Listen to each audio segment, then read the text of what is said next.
Hello, how you doing? This is Darren here. Hope you're doing well. Wanted to share today about Eckhart Tolle and share somebody's experience. I found somebody's forum post here, and they were talking about how Eckhart Tolle took me to the brink of suicide. This was posted by somebody with the screen name Power of No on November of 2016. And I believe this was a guy, and at that time I think he was in his very early 20s. So maybe a little background on Eckhart Tolle if you don't know him. He wrote like 2 different books. I read both of them, Power of Now, The New Earth.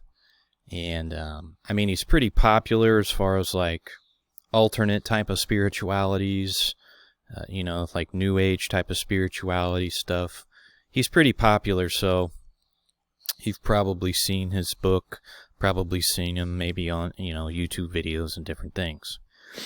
Now, it is good to understand the background behind Eckhart Tolle because a lot of people don't know his background before they get into reading his books. And I don't know if I already said it, but I've read actually both of his books, and that was probably like 10 years ago. So I do know what I'm talking about as far as like things that he's, written, and basically his belief systems and all of that. So his background before he, became enlightened was, struggling with depression. I think he was a teacher at a college, prestigious college, and, he was just tired of doing all of this, went and sat on a park bench for like years, and then he just like kind of suddenly became enlightened, he says. But the thing is he was actually reading other spiritual books at that time. I know one person that he read was a guy named Meister Eckhart, and he was also reading A Course in Miracles, and I know that because in a lot of his talks, and even in some of his books, he will quote passages out of A Course in Miracles. So those were books that influenced him, and if you know the background behind those books and what they teach, books like A Course in Miracles teach that there is no sin.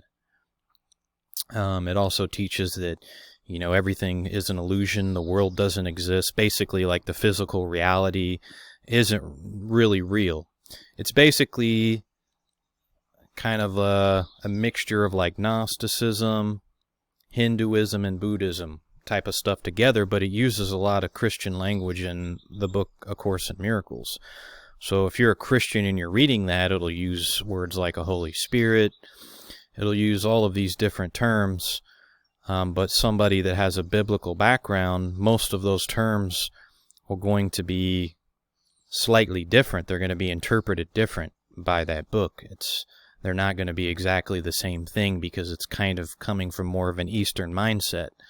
So that's how they interpret some of those things. Just for a background, so that you understand and how I'm coming to the conclusion that, this how it puts you under this legalism, the spiritual woo-woo of Eckhart Tolle, and how it puts these people under legalistic beliefs. Okay, so let's get going with reading some of this here. So he says, about 2.5 years ago, having struggled with depression and anxiety since the age of about 13, being at that time 21, I reached a very low point as a result of which I ended up seeing a psychologist. Her prescription was that I learn some mindfulness meditation practices following an 8-week course. I was initially skeptical, but gradually as I practiced some mindfulness every day and continued to see her, I felt much improved.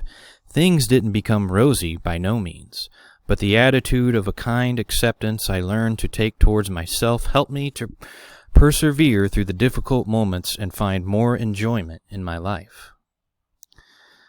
Fast forward 6 months, and a good friend tells me that a mutual friend of ours has had his life completely transformed by this book called The Power of Now by Eckhart Tolle. My mom, as it turns out, had also recommended this book to me on previous occasions, and so hearing it mentioned again, I guess, my curiosity passed a certain threshold. So reading it went on my list of things to do. One morning I woke up after a night of heavy drinking, which on reflection I think might have made me more suggestible than usual, and I decided to dig it out, and I was at my mom's house, and she had a copy, and I read it. I was immediately captivated. In the book, Mr. Tolle asks you to pause after certain passages and reflect on the truth of what you have just read. And doing this, I really did feel it. It was all true, every word. By the time I'd finished reading it, I was convinced of two things. Number one, that Eckhart Tolle was enlightened, and number two, that my life, from here on out, would be painless and filled with ecstatic joy. Oh yeah, the bliss, the joy, yeah. As I turned out, the initial ecstasy that I felt upon reading the book didn't last longer than a couple of days, but I remained convinced of the core message and of Mr. Tolle's enlightenment, and hence also his infallibility. Wow, so this guy's convinced of Eckhart Tolle's infallibility.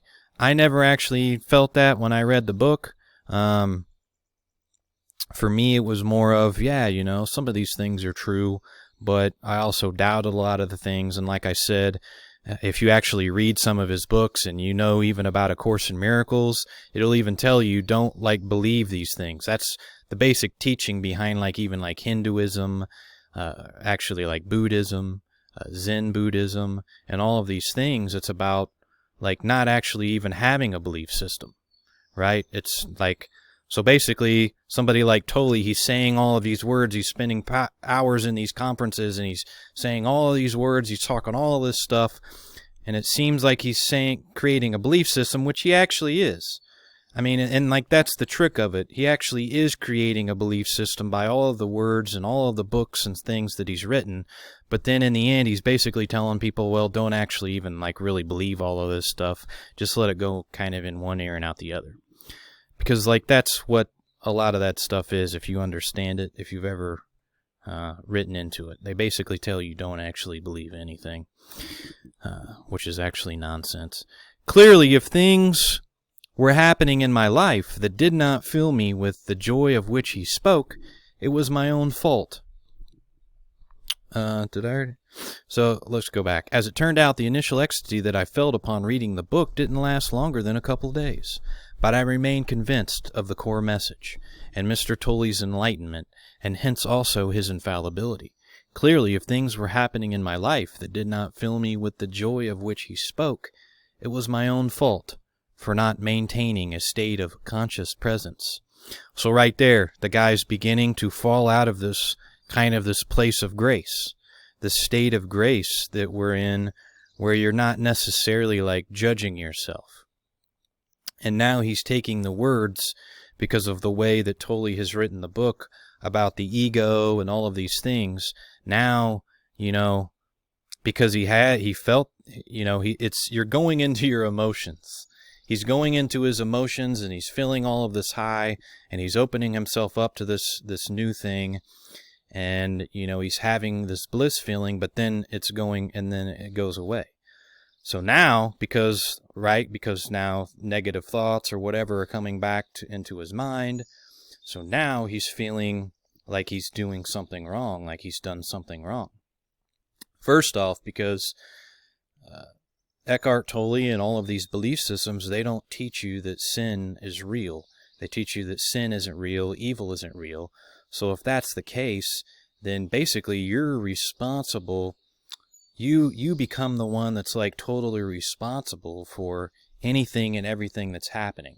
It's not, sin isn't something that's already inherently here and that you just need to recognize, and confess and do the things that biblically it would teach to do and trust in the power of God to help you through that. No, now you become responsible for all of these things. So right there, he's getting on the treadmill. He's on the treadmill of, this ego teaching that he's believing in here. Thus, very subtly, very innocuously, I began to blame myself for anything that went wrong in my life. Any moment I didn't enjoy, it was my thinking that made it so. I needed to stop thinking, to never think, for unless I did, I would be contributing to the collective human insanity, as he calls it, of ego, the source of everything. What a burden, right? And he even says it there. What does Jesus say? Come to me. My burden is light. My yoke is light. I will give you rest.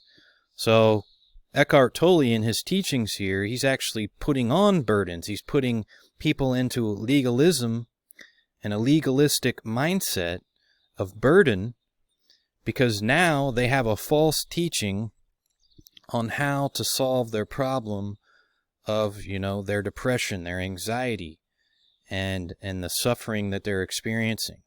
Now it's all based on you. You're the one that has to solve the problem. Don't turn to God for help. Don't admit that you actually have sin and that you're struggling, and confess those things and come more to a humble place. No, sin doesn't exist. These things don't exist. All you got to do, you're in control, and all you got to do is just, get these thoughts out of your mind, stop your thinking, and then you'll come into this enlightenment. So that's the trap right there. And that's basically, that teaching right there isn't anything new. That's the teaching, basically the teaching of like Buddhism. Okay, so it's nothing new. It's nothing new at all.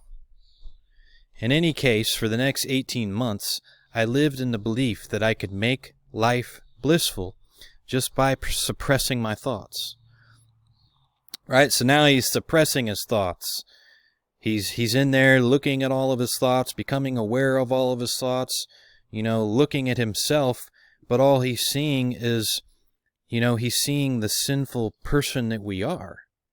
But he's not being given the actual way to solve that problem, which is actually in the Bible. The Bible, biblical teaching, gives you the way. If you read it rightly, it gives you the way to solve that problem. It gives you the way to solve the problem of sin. And it's not through suppressing your thoughts. It's not through trying to stop your thoughts. It's not through anything like that. And now this guy's basically coming under this legalism, where now he's like responsible for doing all of this, and he feels the weight, and he's seeing his carnal nature, he's seeing his sin nature, because like basically that's what begins to happen.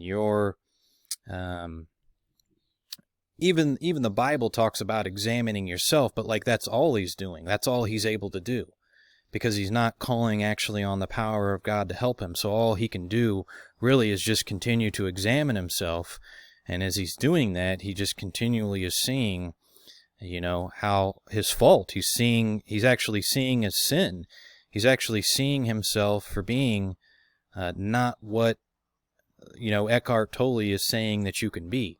So in that, there's a divide, and now he's feeling like he's a failure.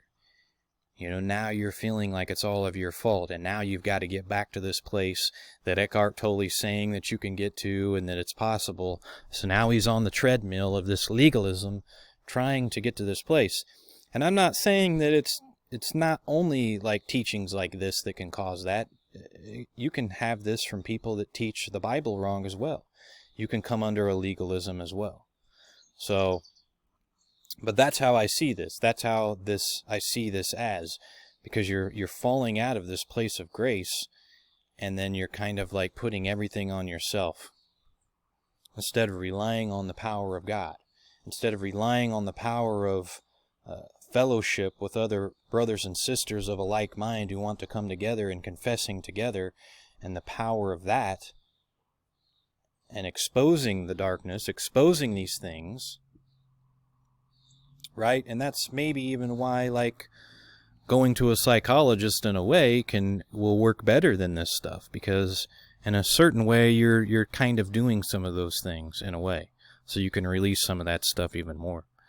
But I'm not even saying that the best release is coming to Jesus Christ, confessing your sins, and getting yourself humble, and then realizing the actions, letting the Holy Spirit convict you, and confessing these things that are wrong that you've been doing, and then working on changing your mind and letting your mind be renewed by the Spirit of God, and then that in turn, you'll begin to stop the actions. Stop some of the actions that are causing, the problems that you have, If you're looking at pornography, if you're doing these things and you have addictions and all of these kind of things, the world will tell you, oh, well, it's okay to do that. There's nothing wrong with, looking at the pornography. That's just what everybody does. See, that's the belief, and that's kind of the mindset. But even with somebody like Tolle and what they would teach, they would still basically say that, well, it doesn't matter. There's nothing really wrong with that. Unless it's like causing you a problem, then maybe you would want to get rid of it. So that's the difference.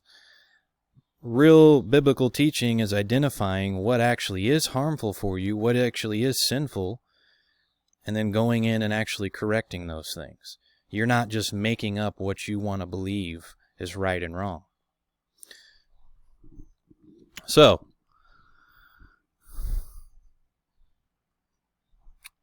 here he's fallen into this ego trap. Now he doesn't want to contribute to this collective human insanity or this ego. So now he's fallen into this treadmill where he's trying to get this bliss and trying to live up to his master's teaching here. In any case, for the next 18 months, I lived in the belief that I could make life blissful just by suppressing my thoughts. And that's what you'll see with a lot of this spiritual guru stuff. Oh, it's, happy. You got to be happy all the time. And, people just like trying to put on fake smiles and all of this stuff. But that doesn't have anything to do with happiness.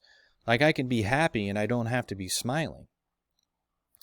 And that's another thing that people don't realize, is that it actually is through some of the hard things that you're doing throughout your day that actually do contribute to your happiness, even though some of those things might be, bringing a bit of pain and suffering, like, going and working out, going and exercising, trying to eat healthier. All of those things have discipline in them and, and some pain.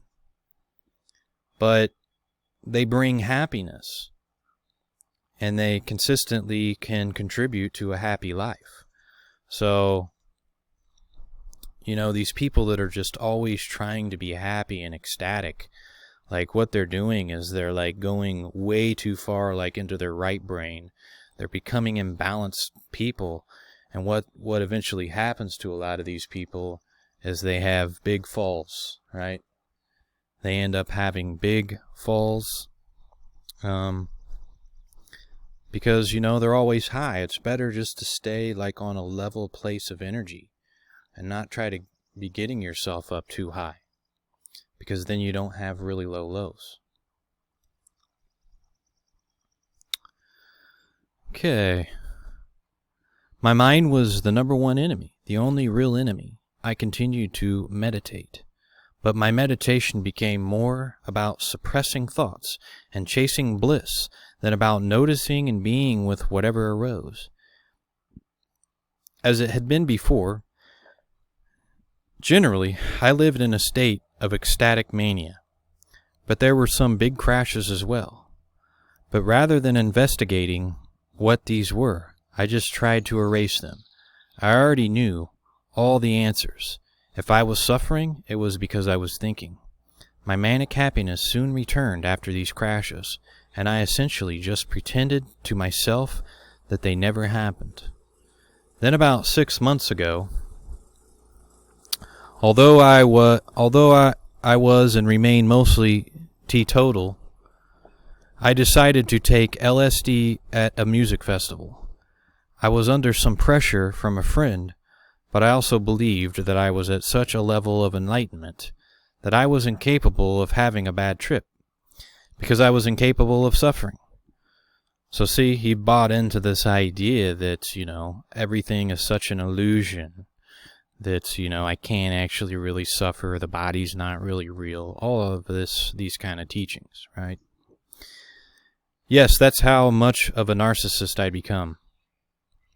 So instead of believing that, we're in a real world with real people and all of this, now he's believing that, these things aren't real, like I'm invincible. And all this is, it's like he's saying, it's like a state of being narcissistic. It's like a place of just being really super prideful, actually, because you're not actually like admitting what is real. You're not actually being humble about what's real. And you'll find that these people are actually really prideful that get into these kind of mindsets. Very prideful, very egoic, but they have like this fake like happiness, right? It's like this fake happiness behind it and this fake acting like they're happy and blissful. But all of these people, most of these people, they're all miserable because they're not in the truth. They don't have the truth. And they're just on a treadmill of like trying to seek this happiness and this bliss that actually doesn't exist like they're saying that it does. Because they're not actually being humble, they're not actually being real about the whole situation, because they're false teachings. It's the teaching that everything is an illusion is a lie. Because everything is clearly real. But the answer of it is how you deal with that. It's dealing with it in the right way. And then you can transcend these things. You can transcend them. But you have to be honest. It's about being honest and truthful about them and not lying about it, which is what Eckhart Tolle does and all of these other spiritualities. They're basically just lies because these people, they don't have the truth of what's really going on. They deny the truth. They deny the truth of sin and what they really are. So they fall into these false belief systems. And then they basically suffer and want to commit suicide like this guy. Right? It just totally messes up their mind. And even Eckhart Tolle, if you listen to him, he basically says that he can't do anything in the world. Like after he had his enlightenment experience, basically he was saying that like he's basically worthless in the world now. He can't even go out and work. He can't even go out and really like do anything because his mind, he says, doesn't think like it used to. He's not, the thoughts and things don't come into his mind as much as before. So he wouldn't be able to do things. So like that's your spirituality. When did Jesus say that anything like that happened to him? Jesus was a carpenter. He was going around, he could build stuff. I mean, at least he could actually produce something and like do something in the world. But this enlightenment that these people are giving people basically just ends up making the people hermits and making them worthless and making them not be a productive person in the world. Which that is actually part of having happiness, is being able to productively be able to do things. But it's being able to balance those things out and not become obsessed over making those things the most important things in your life. But if you can't just do the simple things of being a human and being able to be productive, there is a certain amount of happiness that comes from that. And also, in this world, you have to be somewhat productive to be able to make money, to be able to survive and live. So he's just basically producing a bunch of bum people that believe in this stuff, a bunch of people that can't work, that just sit around and do nothing and basically become worthless to society. So it's a sad thing.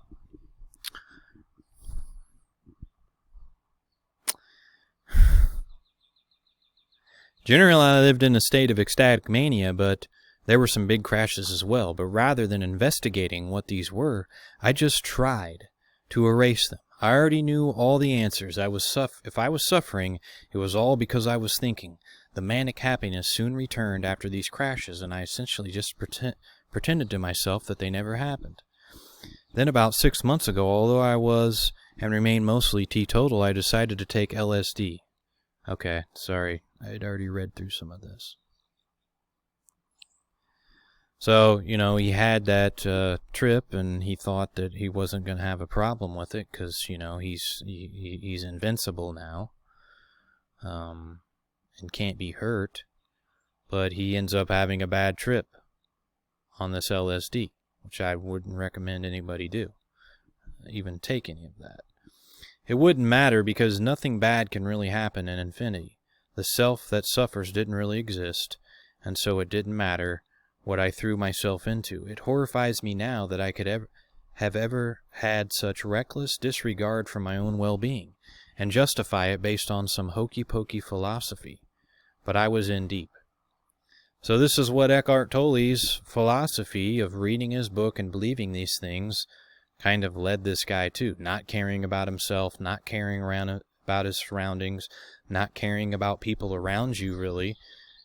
Becoming reckless because it's basically throwing your whole mind and reality out of balance.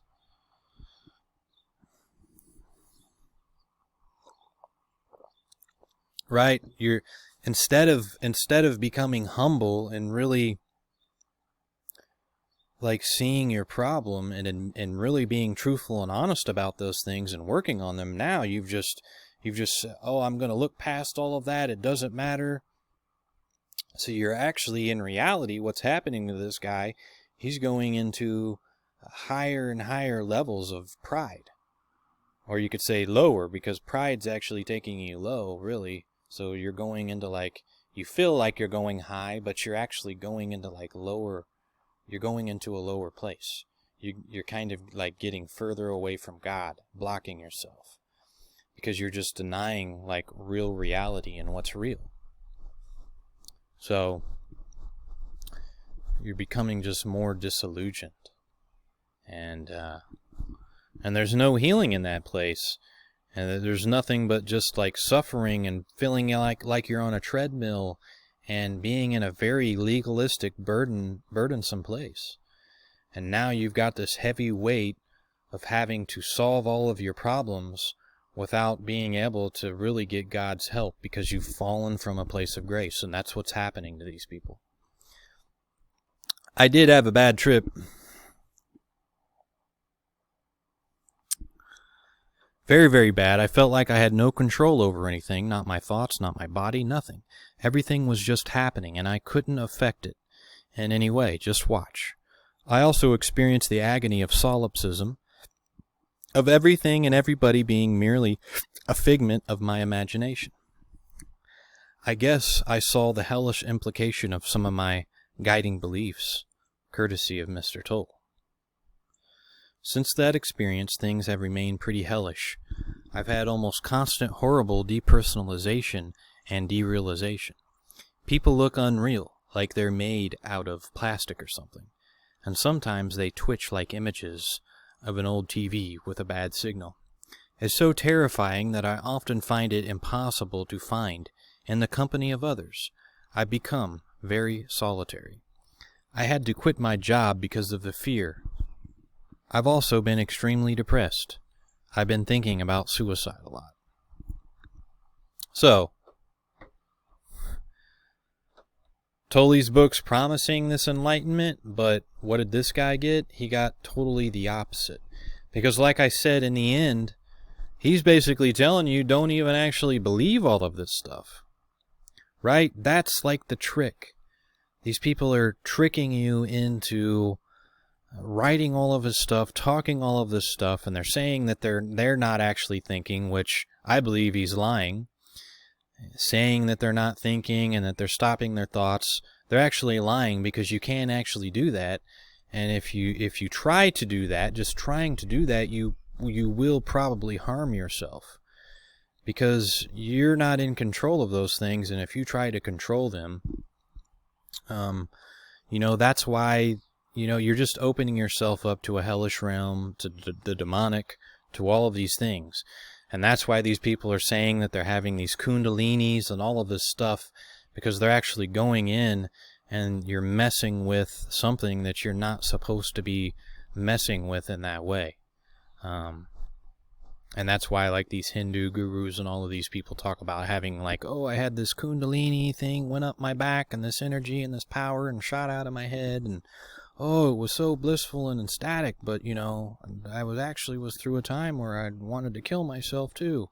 But it was so great, So, it's lunacy. These people are lunatics. I mean, look over in India, and I'm not saying that the people over there are bad people, but that is the predominant religion in India, is Hinduism. And just look at the state of what that country is living in. Most of those people are living in poverty. They're living in squalor. Because it's all based back on the beliefs of those teachings, which are very similar teachings of the world is an illusion. All of these things don't matter. If you were born poor, then that was your fault. You were reincarnated into that. So there's no point in even... if you're somebody that has a lot of money, you're like the guru and you're on the higher class, well, there's no reason to really even try to help those people because, that was whatever they did in the lifetime before, that's why they're born back like that, so just leave them where they are, no need to help them. And basically, that's the belief. And I'm not saying that everybody exactly believes like that, but that's the predominant belief, and that's why it is like it is over there, for the most part.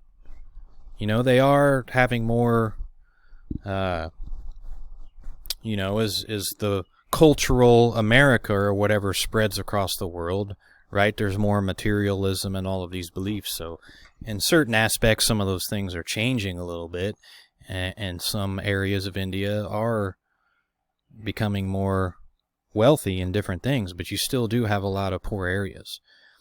And that has a lot to do with why it is the way it is over there.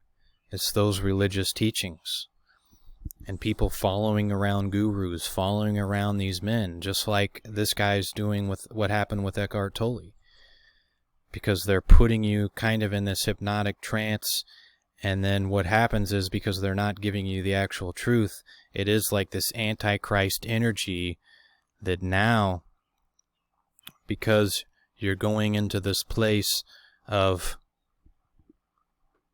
not believing rightly, now you're like looking to this other person as having all of the answers, right? Because they're opening you up to false beliefs. They're opening you up to things that aren't true. So it causes this whole heightened disillusionment, where you become like the people over there who believe that these gurus are gods. And then they like worship these people. They kiss their feet and toes and all of this stuff. And they basically, instead of Eckhart Tolle keeping God in a right place for people and actually helping people get to the right place of God, he's actually harming them, because that's what's happening. These people are transferring the right way to worship God and look at God, and changing their minds, and then it's transferred back to them. Psychologists and all of these people know how this stuff works, but it's what it is. And it's the same thing that happens to these gurus. With these gurus, and they tell these people all of these things, and then the people worship them like they're a god. Alright, and that's basically what's going to happen in the very end times. It's going to be the same kind of thing. You come under these false beliefs that change your mind about truths and the reality of the world, and then what happens is these people are saying that evil doesn't exist, sin doesn't exist, they're breaking down your mind. So then now, once they've broken that down and you just believe everything's blissful, oh, everything's great, and now you can't even see like that this is actually maybe an evil person. They're actually doing wrong things, because now there actually is no wrong. There actually is nothing that's right and wrong. So it's actually, what you're doing is you're just stomping out your conscience. That's what's happening when you believe these things. You're stomping out your heart and what's already coming natural in you to believe what's right and wrong. Because that's already within you to know that. You don't need somebody else to tell you these things. People already know these things. But they're getting you to believe like the solipsism thing, like he's saying. To just believe that like right and wrong don't exist. And then once you fall into that place and you really actually begin like believing that stuff and fall into it, now you can't even see, like Jim Jones, he's going to poison us with all of this stuff. and give us poison, but we'll go ahead and take it because, basically he kind of did the same thing to those people, got them to believe that, I'm God and anything I say is right. And so it's basically getting you to a place where you can no longer really think for yourself. They're like getting you back into kind of like, I don't even want to say it's like childlike. It's like even before that, it's almost like they're turning you into like a beast. I'm sorry, but like that's what this is. Because what they're teaching and what they're doing, what they're saying is not right. And that's why in the end, they'll just, when you bring things like this up, they'll just act like, oh, well, it's all spiritual, like on this other level. And you actually have to like, it's not really in the words. The words that we're saying are just like pointing to this thing. And so you actually don't really even want to believe all of this stuff. And like, that's what I'm saying. That's like the trick of it. You read this whole 300-page book, and then basically in the end, they're saying that, well, that was worthless to really even read that book. Don't really even believe all of this stuff. I mean, that's like the insanity of what this stuff is. It's really rotten stuff.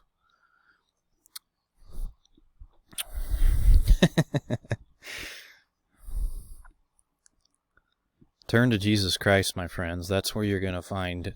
That's where you're going to find hope.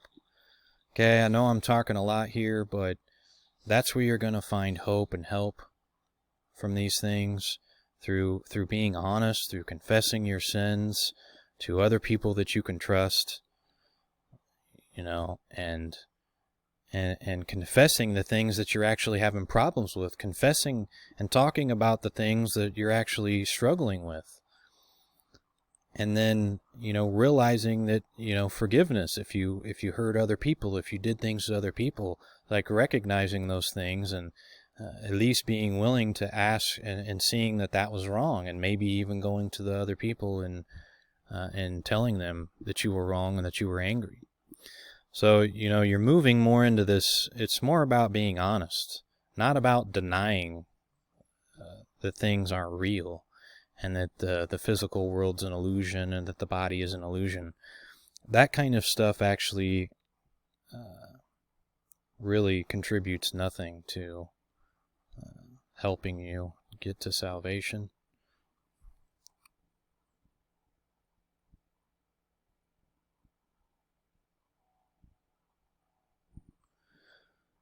Through this intense suffering, I've been constantly trying to get back to the state of conscious presence.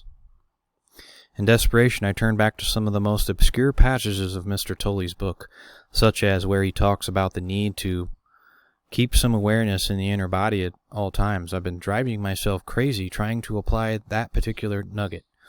But whatever I do, my awful suffering remains, making me feel tremendously cosmically inadequate. Only recently, having started psychotherapy and also discovered this forum, have I started to reevaluate the core belief behind this thinking. Why do I think that I am responsible for all of my suffering, and that there's something I can do to make it all stop in an instant? The answer I've arrived at is this: because Eckhart Tolle says so, and he's enlightened. How do I know he's enlightened? Because he says so, or to be exact, he says he lives in the state of continuous presence, which in his language is enlightenment. So, these spiritual teachers like this get themselves into places too where they've already made themselves look like they're some king and some great person and some totally enlightened person so they can never, go back to, so that they can continue making their money and look like this, great person in front of everybody else. They can never go back to admitting that they still have struggles or anything like that. So they basically lie. And that's the problem. That's one thing I've always appreciated about Christianity and most of the pastors and people that I've known. Because most of the people that I've known in there have never acted like that. Even though they had the responsibility of getting up and teaching about God and teaching about things like that, they never tried to act like they were totally out of being able to struggle, to fall, to have problems again. And a lot of them would sometimes openly talk about some of the things that they were still having struggles with. And that's being honest. You can appreciate that. you can appreciate that, and that kind of a teaching doesn't leech off of to you and lead you into a place of just being like an egomaniac, like I think most of these people become, because they can, no longer really admit the truth about themselves and really what's going on. So they just kind of stay in this place of acting like they're something special. So, like that's the problem with it all, man. It's fake. It's fake. They don't want to really admit the truth about themselves. And of course, like Eckhart Tolle, he doesn't believe in sin, so whatever he does, well, it's just whatever. I don't need to go to God. I don't need to do any of that. So,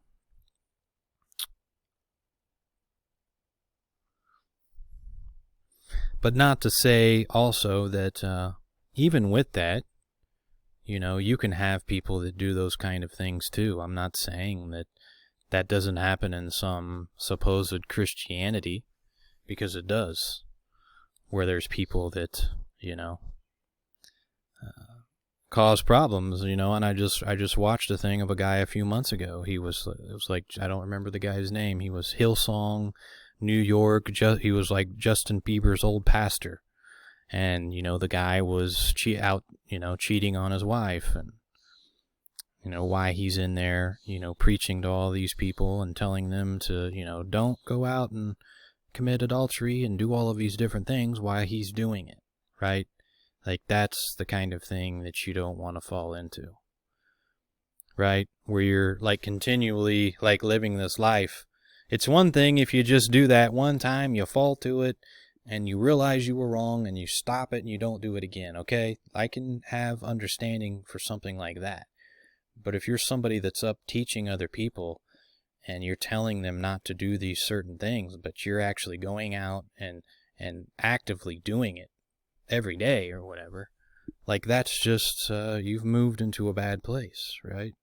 I mean, and that's what the guy was doing. So, let's see.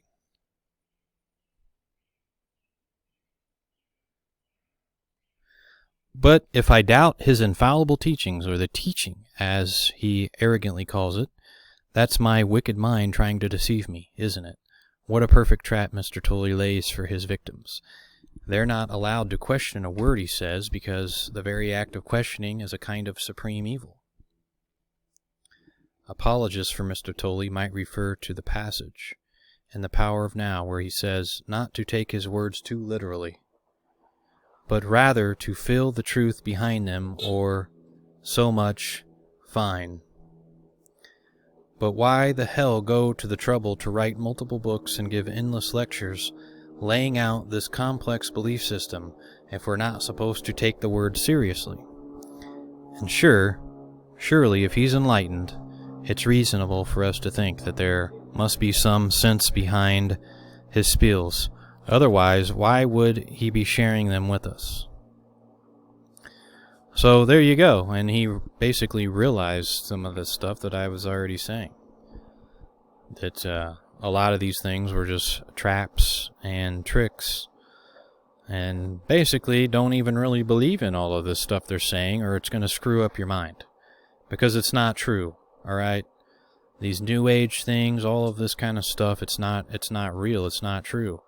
If you try to go in and believe that the world doesn't exist and it's all just an illusion, it's going to cause you problems, right? Some may be quicker than others. That might depend on, like, your status in society. Some people, like, if you're a privileged person and, and I could see how that could work if you were, like, an attractive person and, maybe you have money and different things, you could actually probably get away with running around with these kind of beliefs for a longer period of time, because you could manipulate people more easily. You could do a lot of things a little more easily maybe than some other people could do. So, like, you could get away with doing a lot of these things for a longer period of time, making it seem like it's real. And I think that's why, some people are still in some of this stuff and these kind of things don't happen to them. because some people are just able to get away with doing these things longer than others. But it's all going to eventually come back. So there you go. Listen to Tolle, and you might end up with a suicidal mind. Definitely under legalism.